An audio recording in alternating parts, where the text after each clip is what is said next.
கருத்தையெல்லாம் கவிதை சொல்லுவான். அற்புதமான கருத்துக்களை, உயர்தரமான கருத்துக்களை கூட கவிதைகள்ல வந்திருக்க நீங்க பார்க்கலாம். திருக்குறளை எடுத்துக்கோங்க, நீங்க ரொம்ப போவாங்க. திருக்குறள் இன்னைக்கு உயர்ந்த கவிதையாக கருதப்படக்கூடிய ஒரு பாட்டு கவிதை எதுன்னு சொன்னா குறள்னு வச்சுக்கலாம். திருக்குறள்ல என்ன சொல்றாரு தெரியுமா?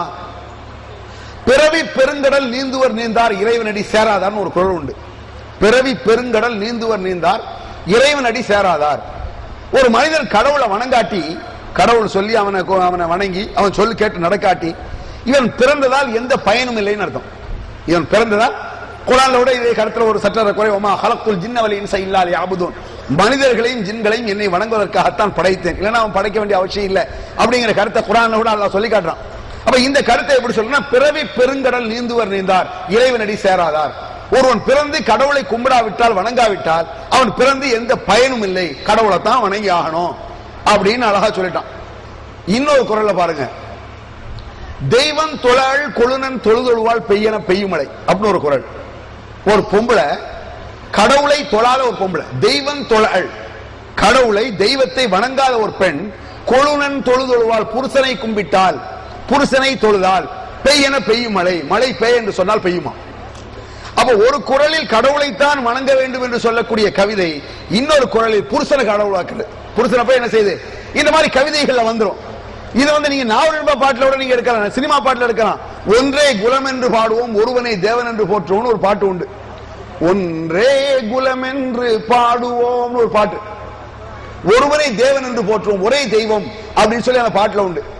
அடுத்த பாட்டுல கூட இல்ல, அதே பாட்டிலே முரண்பாடு நீங்க பார்க்கலாம். அதே பாட்டுல இதய தெய்வம் நமது அண்ணா தோன்றினார் அப்படிமா, அதே பாட்டிலேயே அண்ணாதுரையை தெய்வமாக சொல்லக்கூடிய வார்த்தையை நீங்க பார்க்கலாம்.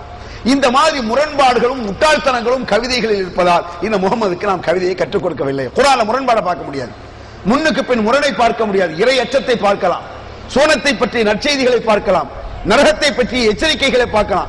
முரண்பாடுகளை குர்ஆனிலோ நபிகளிலோ நீங்க பார்க்கவே முடியாது. அப்ப கவிதைகளை எடுத்துக்கிட்டீங்கன்னு சொன்னா முரண்பாடுகள் ஏராளம், நல்ல கருத்துக்களும் இருக்கும், தவறான கருத்துக்களும் கவிதைகள் இருக்கும்.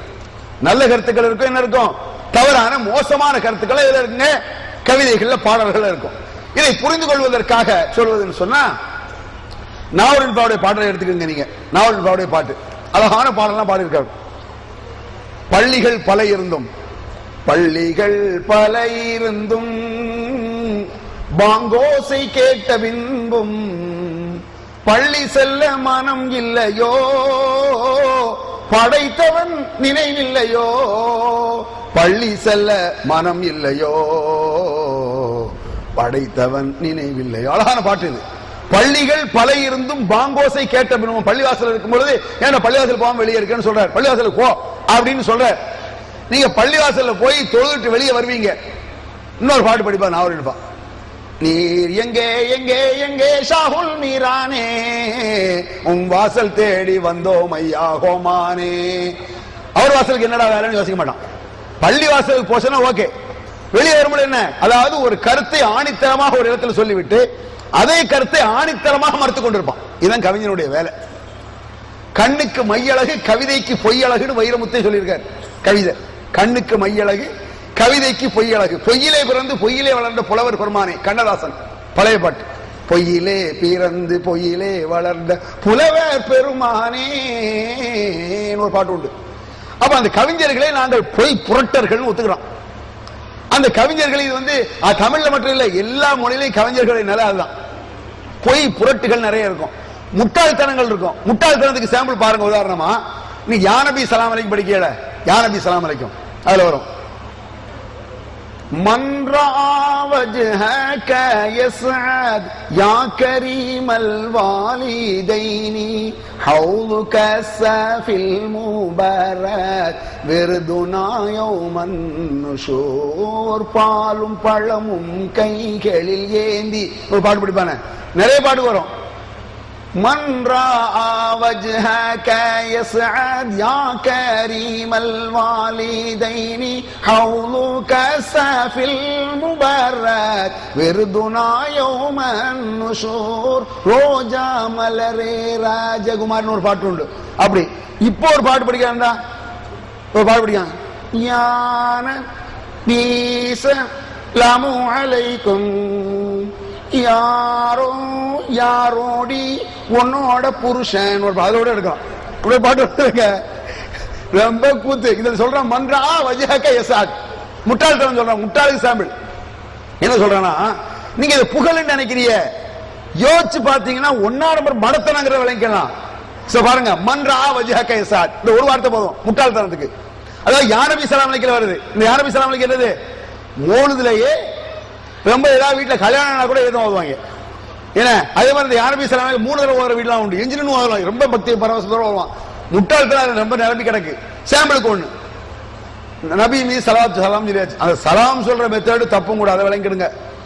அஸ்ஸலாம் முதல்ல எடுத்த எடுப்புல மூணு என்ன செய்யும், அஸ்ஸலாமு அலைக ஸைனல் அன்பியாயி அஸ்ஸலாமு அலைக அத்கல் தகியாயி அஸ்ஸலாமு அலைக மிர் ரப்பிஸ் ஸமாயி அஸ்ஸலாமு அலைக தபன் பிலன் கிலாயி அஸ்ஸலாமு அலைக யா ஹுஸ்னஸ் சிஃபாத்தி அபீ பக்கீர் முபீதில் ஜாஹிதீனா. எல்லாத்தையும் எடுத்து காட்டுற சாம்பிளுக்கு அற்புதமா வரும்.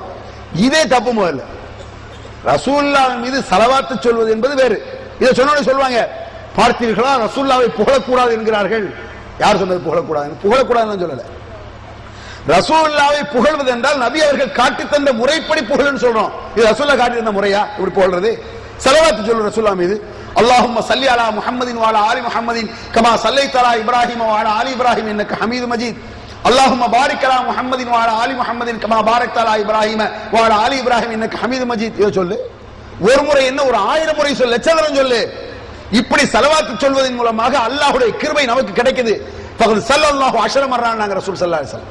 ரசூலுல்லாஹ் மீது ஒரு முறை நீங்கள் ஸலவாத்தை சொன்னால் அல்லாஹ் மீது 10 முறை கிருபை செய்கிறான், கருணை செய்கிறான், அருள் செய்கிறான். அதை சொல்ல வேண்டாங்களே. அதே மாதிரி ரசூலுல்லாஹ் மீது தனியா உட்கார்ந்து திக்ர் லா இலாஹா இல்லல்லாஹ் திக்ர் பண்ணு, ரசூலுல்லாஹ் மீது துஆ செய், அது ஒண்ணும் தப்பு இல்ல. இவன் என்ன செய்யறான், அஸ்ஸலாமு அலைக்கும் அஸ்ஸலாமு அலைக்கும் அஸ்ஸலாமு அலைக்கும் அஸ்ஸலாம். இது நல்ல மெத்தடா ரசூலுல்லாஹ் காட்டி தந்திருப்பாங்களா? இப்படி மக்கள்கிட்ட செஞ்சா என்ன செய்வான், திமிரு பிடிச்சவன் நம்மள சொல்லுவான். ஒரு ஆள் அங்க இருந்து வர்றாரு அப்படி வச்சுக்கோ, ஒரு ஆளை பார்த்து ரசூலுல்லாஹ் பார்த்து அஸ்ஸலாமு அலைக்கும் அஸ்ஸலாமு அலைக்கும் அஸ்ஸலாமு அலைக்கும்னா அது பாட்டுறேன். அங்க இருந்து ஒரு ஆள் வர்றாரு வைங்க, அவரை பார்த்து நீங்க பாட்டா கூட வேண்டாம், நடைமுறை சாதாரணமா சொல்லி பாருங்க.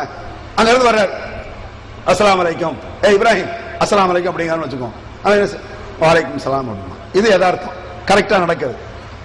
அலைஹிஸ்ஸலாம் சொல்ல பிறகு திருப்பி அவனை பார்த்து அஸ்ஸலாமு அலைக்கும் அப்படின்னா என்ன செய்யும், ஒரு சைஸா பார்த்துட்டு வலைக்கும் சலாம்டா அப்படிமா. மூணாவது தடவை அஸ்ஸலாமு அலைக்கும் ஷவுட் பேர் அலைஹிஸ்ஸலாம் என்னடா அப்படிமா. அப்போ ஒரு அளவு ஒன்று இருக்கு, இது கிண்டலாக போய்விடும். ஒரு அமலையே நபி அவர்கள் காட்டி தராத முறைப்படி சொன்னால் கிண்டலா போயிடும். நபி சொல்லி தந்த முறைப்படி அது கிண்டலாகாது, அது ஒரு வணக்கமாக ஆகிவிடும். நபி வழியை விட்டீர்கள் என்றால் அது நக்கலாகிவிடும், அதை விளங்கணும் நீங்க.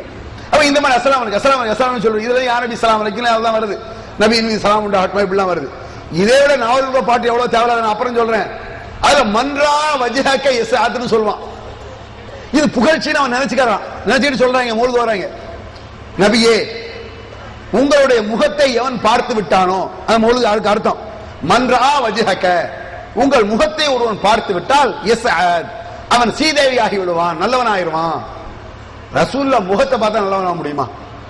அபூஜஹல் எத்தனை வாட்டி பார்த்தான் ரசூலுல்லாஹ், யோசிக்க வேண்டாமா?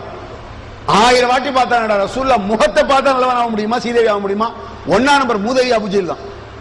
நம்பர் 1 மூதேவி யாரு? அபூஜஹல். அப்ப முகத்தை பார்ப்பதால் சீதேவி ஆக முடியாது, சொல் கேட்கண்டா. ரசூலுல்லாஹ் சொல்ல கேட்கணும், ரசூலுல்லாஹ் என்ன சொன்னாங்கங்கறத கேட்கணும். ஏதோ ஒலிக்க வந்தாங்க, ரசூலுல்லாஹ் என்ன சொன்னாங்க அதை ரசூலுல்லாஹ் பேரே குளிதொண்டு போதைக்கிறானே. ஒரு இடத்துல வரும், பஸத்துக ஃபஃபாகதி வன்னதமி அர்ஜு ஜஸீல ஃபضلிகும் வல் கரமி முஸ்தஷ்ஃபிஅன் நஸீல ஹாதல் ஹரமி ஃபலாஹிலுனி பிதவாமில் மததி அப்படி படிப்பான். யா முஸ்தபா யா முர்தலா யா சானதின்னு வரும், அதுல படிக்கான். என்ன சொல்றான் தெரியுமா? ரசூல் ஸல்லல்லாஹு அலைஹி வஸல்லம் அவர்களே, என்னுடைய வறுமையின் கரத்தை நான் நீட்டி விட்டேன், என் கஷ்டத்தை போக்குங்க, எனக்கு சாப்பாடு வழி இல்ல, கஷ்டத்தை போக்குங்க. ரசூலுல்லாஹ்வுடைய வாழ்க்கை